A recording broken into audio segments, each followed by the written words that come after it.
ஒரே ஒரு 5 லிட்டர் இதய மந்த்ரா கடல் எண்ணெய் பேக் ஒரு மாசம் முழுசுக்கும் அத்தனை சமையல முடிச்சு விடலாம். இதய மந்த்ரா. பொதுக்கூட்டத்துல கலந்து கொள்வதற்காக நான் புதுக்கோட்டைக்கு வந்திருக்கேன். இங்கே உங்க அனைவரையும் சந்திப்பதில் உண்மையில் மகிழ்ச்சி அடைகிறேன். அது மட்டும் இல்ல, இப்பொழுது எங்க கழகத்தினுடைய நிர்வாகியுடைய திருமணத்திற்கும் இப்ப நாங்க செல்ல இருக்கிறோம். எனவே பல்வேறு நிகழ்ச்சிகளில் கலந்து கொள்ள புதுக்கோட்டைக்கு வந்திருக்கோம். வாரம் புதுக்கோட்டைக்கு வர்ற மாதிரி இருக்கு. ஏன்னா தொடர்ந்து பல நிகழ்ச்சிகள் புதுக்கோட்டையில் நடந்துகிட்டு இருக்கு.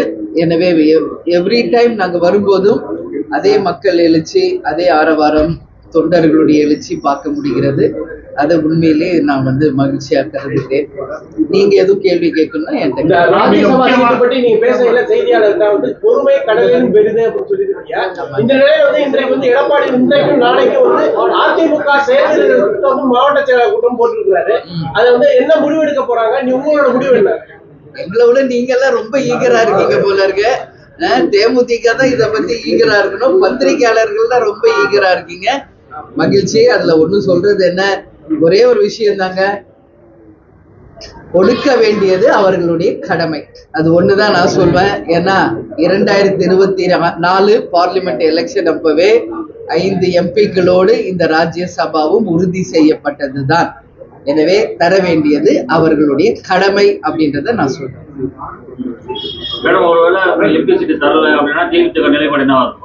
அப்புறம் பாப்போங்க. எல்லாமே இன்னைக்கே சொல்லிட முடியுமா? நாளைக்கு என்ன நடக்க போகுதுன்னு யாராவது சொல்ல முடியுமா? சொல்லுங்க. இப்ப பாருங்க, ஒரு நிமிஷம் நான் இது மன வேதனையோடு பதிய வைக்கிறேன். நடிகர் ராஜேஷ் அவர்கள் இப்பதான் காலமானார் என்ற ஒரு செய்தி டிவியில பார்த்து நான் ரொம்ப வருத்தப்பட்டேங்க.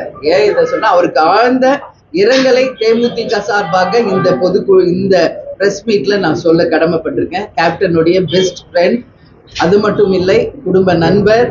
அவர் நல்ல ஆரோக்கியமா தான் இருந்தாரு. கேப்டன் கூட எத்தனையோ திரைப்படங்களை நடிச்சிருக்காரு. இப்படி திடீர்னு அவர் காலமாவார் அப்படின்னு யாருமே நினைச்சு கூட பார்க்க முடியாத ஒரு விஷயம். மூச்சு திணறல் ஏற்பட்டு ஆஸ்பத்திரி கொண்டு போகும்போது இறந்துட்டாருன்ற செய்தி ரொம்ப ரொம்ப மனசு வேதனையா இருக்குங்க.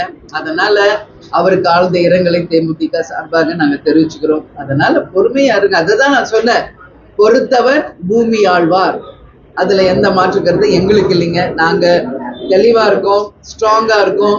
அதுக்கான எந்த வித பதட்டமோ அவசரமோ கிடையாது. அதனாலதான் உங்களுக்கு பிரஸ் பீப்புளுக்கு தான் நான் அதை சொன்னேன்.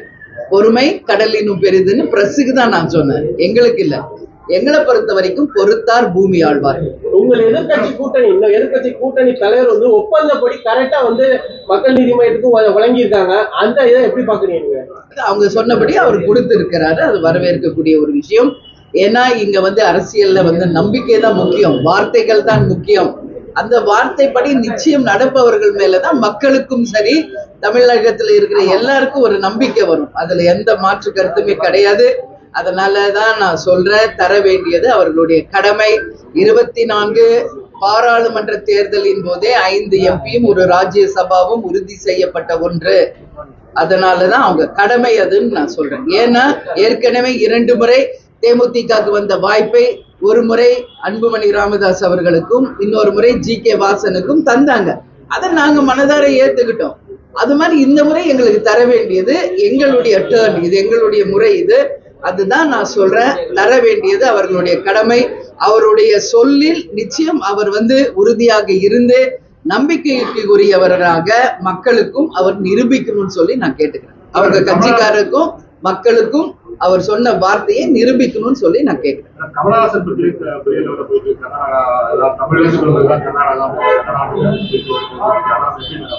நாங்க ஒருத்தர் ஒரு கருத்தை சொல்லிட்டு வந்துருவாங்க. அது எல்லார்ட்டும் கேட்கறது இதுதான் பிரச்சோட வேலையா இருக்குங்க. என்னை பொறுத்த வரைக்கும், தேமுதிகவை பொறுத்த வரைக்கும் நாங்க உறுதியா இருக்கோம். எங்களுக்கு எங்கள் தாய்மொழி, எங்கள் அன்னை தாய், எங்கள் தமிழ் தாய் தான். அதுல எந்த மாற்று கருத்தும் இல்லை. அதனால அவங்கவுங்க மொழி சார்ந்தவர்களுக்கு அவங்கவுங்க மொழி பிரதானம். நம்மை பொறுத்த வரைக்கும் நம் தமிழ் தாய், நம் அன்னை தான் நமக்கு பிரதானம். எனவே கோழியிலிருந்து முட்டை வந்துச்சா இல்ல முட்டையிலிருந்து கோழி வந்துச்சா சொல்லுங்க பாப்போம். இதுவே பெரிய சர்ச்சைக்குரிய ஒரு விஷயம்தான். அது மாதிரிதான் என்ன குமரி காண்டத்திலேயே தமிழ் உருவான இடத்திலேயே சொல்லப்பட்ட விஷயம், பல்வேறு நூற்றாண்டு முன்பே உருவான மொழி தான் தமிழ் மொழி. இதுல எந்த மாற்று கருத்து இல்லை. இத விவாதிக்க ஒண்ணும் இல்லை. இத பத்தி இனிமே புதுசா பேச எதுவுமே இல்லை. ஆதி மொழி, அதாவது முதல் மொழி தமிழ் அப்படின்றதுல எந்த மாற்று கருத்து யாருக்கும் இருக்க முடியாதுங்க. இத பத்தி பேசி இதுக்கு ஒரு சர்ச்சை, இதுக்கு எல்லா தலைவர்கள்கிட்டயும் பிரஸ் பீப்புள் ஒரு கருத்து கேட்கறது, இது தொடர் நிகழ்வு. அவங்கவுங்க மாநிலத்திற்கு அவங்கவுங்க தாய்மொழி தான் பிரதானம். அவங்க தாய்மொழி தான் அவர்களுக்கான தாய் அப்படின்றதுல எந்த மாற்று கருத்தும் இல்லை. கேப்டன் எப்பவுமே சொல்றது மாதிரி அன்னை மொழி காப்போம், அனைத்து மொழியும் கற்போம் அப்படின்றதுதான் தேமுதிகவின் நிலைப்பாடு. நம்மை பொறுத்த வரைக்கும் எங்களுக்கு தமிழ் தாய் தான் எங்களுடைய தாய். அதுல எந்த மாற்று கருத்தும்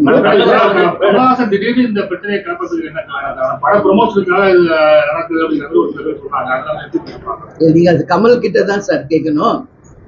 அன்பு மன்னிப்பு கேட்காதுன்றாரு. அன்பு யாரு இதுல தெரியல. அவர் இப்ப எதை சொல்றாருன்னு புரியலீங்க. அதனால இந்த அவருடைய கேள்வி, அவருடைய பதில்களுக்கு நீங்க கேள்வி அவரிடம் தான் கேட்கணும். அதுக்கு நான் பொறுப்பு இல்லை.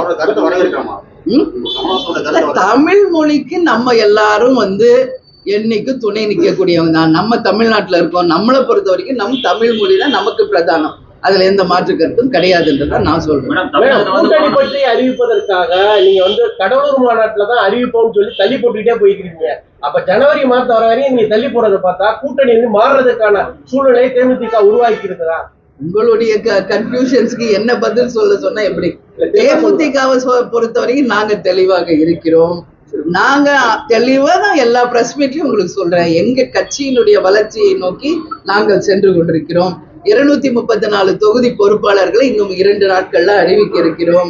அதை தொடர்ந்து பூத் கமிட்டிகள் அமைத்து தமிழ்நாடு முழுக்க சுற்றுப்பிரயாணம் இருக்கிறது. எங்களை முதல்ல நாங்க தேமுதிகவை நாங்கள் வழி நடத்தவும் வலிமைப்படுத்தவும் எங்களுடைய முயற்சிகளுக்கு எங்களுக்கு ஒரு 6 மாசம் தேவை இருக்குங்க. அதனாலதான் நாங்க சொல்றோம் ஜனவரி மாதம் 2026 கடலூரில் மாபெரும் மாநாடு நடக்க இருக்கிறது. அன்றைக்கு நீங்க கேட்கிற அத்தனை கேள்விக்கும் விடை கடலூரில் அறிவிக்கப்படும். நாங்க சொல்றோம். நடிகர் விஜய் கட்சி ஆரம்பிக்கும் போது உங்க வீட்டுக்கு உங்களுக்கு ஆசிரியர் வாங்கி கட்சி ஆரம்பிச்சாரு. அவரோட செயல்பாடு எப்படி இருக்கு? 2026 தேர்தலில் விஜயோட தேமுதிக அலைன்ஸ் வைக்கிறதுக்குள்ள வாய்ப்புகள் இருக்கா? விஜய் இப்பதான் கட்சி ஆரம்பிக்க போதுதான் வரலைங்க. அவர் செந்தூர பாண்டி நடிச்ச காலத்துல இருந்து நம்ம பக்கத்து வீடு தான் வந்துகிட்டு இருக்காரு. அதுதான் நான் சொல்வேன், அவர் எங்க வீட்டு பையன் அப்படின்னு சொல்லி. அதனால மற்றவர்களுக்கு அட்வைஸ் பண்ண வேண்டிய நிலையில் தேமுதிகவும் இல்லை, மற்றவர்களிடம் அட்வைஸ் கேட்கும் இடத்தில் மற்றவர்களும் இல்லை. அதனால ஒரு கட்சி ஆரம்பிக்கிறவருக்கு தெரியாதா அவங்க கட்சி எப்படி வழி நடத்தணும்னு? அதனால கருத்துக்கள் எதுவும் சொல்ல தேவையில்லை. அவங்க கட்சி அவங்க தான் வழி நடத்தணும்.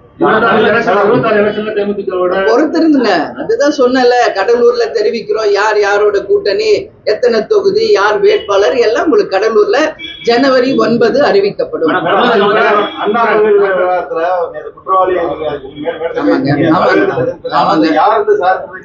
கண்டிப்பா. அதுதான் நேற்று நான் பொதுக்கூட்டத்தில் என்ன சொன்னேன், வெறும் ஞானசேகரனை மற்றும் குற்றவாளியாக அடையாளம் காணப்பட்டது மற்றும் ஏற்றுக்கொள்ள முடியாது. அதுக்கு பின்னாடி யாரெல்லாம் இருக்காங்க, அது எவ்வளவு பெரிய அரசியல் பின்பலமாக இருந்தாலும் சரிங்க, நிச்சயம் அவங்களும் மக்களுக்கு அடையாளம் காட்டப்பட வேண்டும். இன்னைக்கு இவருக்கு மட்டும் ஆயுள் தண்டனை கொடுத்தா பத்தாது.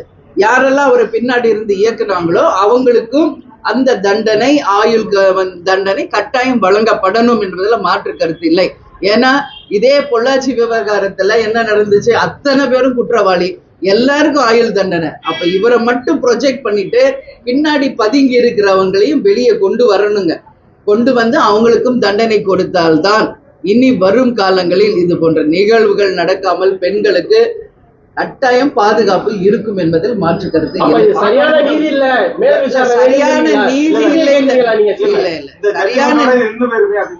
ஒரு நிமிஷம், சரியான நீதி கிடையாதுன்றது இல்ல, வரவேற்கத்தக்க கூடிய ஒரு நீதி தான் வழங்கி இருக்காங்க. ஆனால் அவரை மட்டும் ப்ரொஜெக்ட் பண்ணிட்டு அவருக்கு பின்னாடி பதுங்கி இருப்பவர்களும் வெளியே கொண்டு வர வேண்டியது நீதி அரசர்களின் கடமைன்னு நான் சொல்ல வரேன். அதனால பசும் தோல் பூத்திய புலிகள் இங்க நிறைய பேர் இருக்காங்க. அந்த புலிகள், அந்த நரிகள் நிச்சயம் மக்களுக்கும் அடையாளம் காணப்பட வேண்டும், அவர்களுக்கும் தண்டனை வழங்க வேண்டும் என்பதுதான் எங்கள் நிலைப்பாடு. பாட்டாளி மக்கள் கட்சியோட நிறுவன தலைவர் அன்புமணியை தொடர்ந்து அன்புமணியை மந்திரி பதவி கொடுத்ததே தவறான விஷயங்கள், தவறு பண்ணிட்டு அப்படிங்கிற சொல்றாரு. அதை நம்ம எப்படி பார்க்கலாம்? பாட்டாளி மக்கள் கட்சியில உள்கட்சி போகிறது 2026 தேர்தலில் எதிர்க்கிறதுக்கு வாய்ப்பு இருக்கு இல்லைங்க. இது அவங்க வீட்டு விவகாரம். முதல்ல இதை வெளியே பேசுறதே முதல்ல தவறு. அவர் இன்னைக்கு எவ்வளவு வயசுல பெரியவர், அவங்க குடும்ப விஷயத்தை இன்னைக்கு பொதுவெளிக்கு கொண்டு வந்ததே என்ன பொறுத்த வரைக்கும் தவறுங்க. இது ஓகே வந்துட்டாங்க, இப்பதான் சொல்றாரு அவரு அமைச்சராக்குனது தவறுன்னு. இப்போ ரொம்ப காலதாமதமா உணர்ந்திருக்கிறாரோ அப்படின்றத எனக்கு கேட்க தோணுதுங்க. அதனால இது அவங்க கட்சி விவகாரம், அவங்க குடும்ப விவகாரம், அது அவங்க தான் பேசி தீர்த்துக்கணும். அதை பற்றி கருத்து கூற எனக்கு எதுவும் இல்லை. தமிழகத்துல வந்து கொரோனா வந்து பரவிட்டு இருக்கு. ஆனா தமிழக அரசு வந்து கொரோனாவை பரவ நேற்று கூட ஒருத்தர் இறந்துருக்காங்க. இல்லைங்க, பார்த்தேன் நானும். நிச்சயமாக இது வந்து நம்ம தான் நம்மளை பாதுகாத்துக்கணும். இதுக்கு வந்து இன்னொருத்தர் வந்து எவ்வளவு சொன்னா கூட each and every individual should safeguard our self.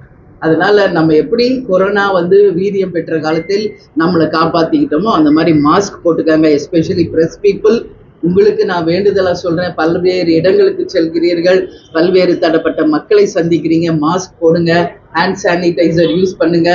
அதனால நிச்சயமாக ரொம்ப கோல்ட், காஃப், தொண்டை வலி எல்லாம் வந்து இம்மிடியட்டா போய் செக் பண்ணுங்க. நிச்சயமாக கொரோனா மிக மோசமான ஒரு கிருமி, அதை நம்ம வந்து தடுக்கணும். எந்த இதுல வந்து இல்லைன்னு சொன்னாலும் நாளைக்கு அதிகமான பிறகு அப்புறம் மொத்தமா வந்து லாக்டவுன் பண்றதுக்கு முன்னாடி நம்மளை நாம் பாதுகாத்துக் கொள்வோம். இந்த பிரஸ் மீட் மூலம் எல்லா மக்களுக்கும் நான் இது ஒரு வேண்டுதலாகவும் வைக்கிறேன். விவகாரத்துல திமுக எங்களாலதான் இந்த நீதி கிடைச்சது அப்படின்னு ஒரு கிளைம் பண்றாங்க. அதை அவங்க எப்படி பாக்குறாங்கன்னா, ஏற்கனவே வந்து விசாரணையின் போது அவங்க ஒரு நாள் ரிட்டர்ன் அனுப்பிச்சிட்டாங்க, யாரா சரி கைது பண்ணி ரிட்டர்ன் அனுப்பிச்சிட்டாங்க. அது யாரால இது பண்ணல. அதுதாங்க, எங்களாலதான் நீதி கிடைச்சதுன்னு இன்னைக்கு தமிழக அரசு மார்த்தட்டி கொண்டாலும் அந்த நீதியை வழங்கியது நீதி அரசர்கள் தான். இன்னைக்கு நீதி அரசர்கள் வழங்கலைன்னா தமிழ்நாடு எப்படி அந்த கிரெடிட் அவங்க எடுத்துட்டு போக முடியும் இல்லைங்களா? அதனால வெறுமனே ஞானசேகரனை மட்டும் அடையாளம் காம பின்னாடி யார் இருக்காங்கன்றது தமிழக அரசு தான் இன்னைக்கு வெளியே கொண்டு வரணும். நீதி அரசர்களும் வெளியே கொண்டு வரணும். ஒரு விஷயம் பிளஸ் ஆயிட்டா என்னாலதான்றது, ஒரு விஷயம் தோல்வி அடைஞ்சிட்டா அதுக்கு நான் காரணம் இல்லைன்றது நம்ம தொடர்ந்து நடக்குதுங்க.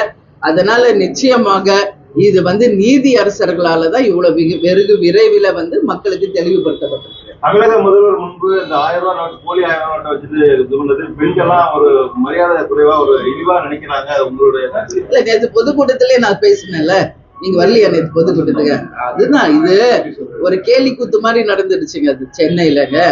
இப்போ வந்து ஜூனியர் ஆர்டிஸ்ட், பழைய நடிகர், இவங்க டான்ஸ் ஆர்டிஸ்ட் எல்லாம் இருக்காங்களே, அவங்களையெல்லாம் வந்து இந்த மாதிரி அவங்களுடைய கட்சி சேலையை கட்ட வச்சு 1000 ரூபாய் நோட்டு கிடைச்சது போல மகிழ்வாக அவங்க நடனம் ஆடுவது போல ஒரு அமைப்பை அவங்களா உருவாக்கி இருக்காங்க. இதுல எந்த பெண்களுக்கும் உண்மையே சொல்லணும்னா எந்த பெண்கள், உண்மையான பெண்களுக்கு யாருக்கும் இதுல எந்த மகிழ்ச்சி இல்லைங்க. 1000 ரூபாய் கொடுக்கறதுனால மட்டும் அவங்க வறுமை தீர்ந்துருச்சா, இல்ல என்ன கஷ்டம் தீர்ந்துருக்கு? இன்னைக்கு தமிழ்நாட்டுல எவ்வளவு பெண்களுக்கு கடனாளியா தமிழ்நாடு ஆய்கொண்டு இருக்கிறது தான் மிச்சம். இது ஒரு ஐ வாஷ், பிரெயின் வாஷ் பண்றாங்க 1000 ரூபாவை காட்டி. இன்னைக்கு வந்து டாஸ்மாக், விலைவாசி உயர்வு, லஞ்சம், ஊழல், வேலை வாய்ப்பு இல்லை, கஞ்சா, போதை விற்பனை, எல்லாம் டாஸ்மாக் விற்பனைன்னு தமிழ்நாடு சீரழிவு பாதைக்கு போயிட்டு இருக்கு.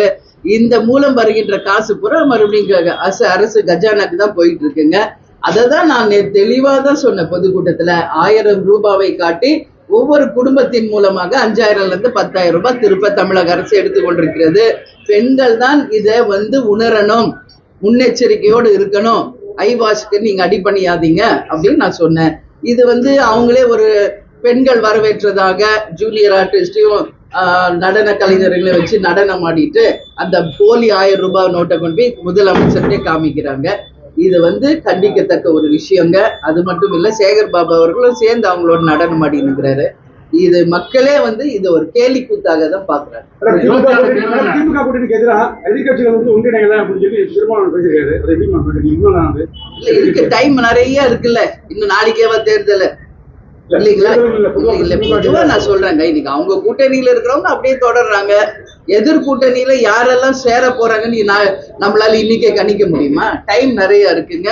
அதனாலதான் சொல்றேன், நிச்சயமாக வருகின்ற ஜனவரி மாதத்துக்குள் எல்லாம் இறுதி செய்யப்படும் என்பதை தெளிவா சொல்றேன். ஆட்சியில் பங்கு, அதிகாரத்தில் பங்குங்கிற வாசகங்கள் சமீப காலமா எல்லா கட்சியிலுமே ஒரு ஒழிக்கப்படுகிறது, எக்ஸப்ட் ஏடிஎம்கே, டிஎம்கே.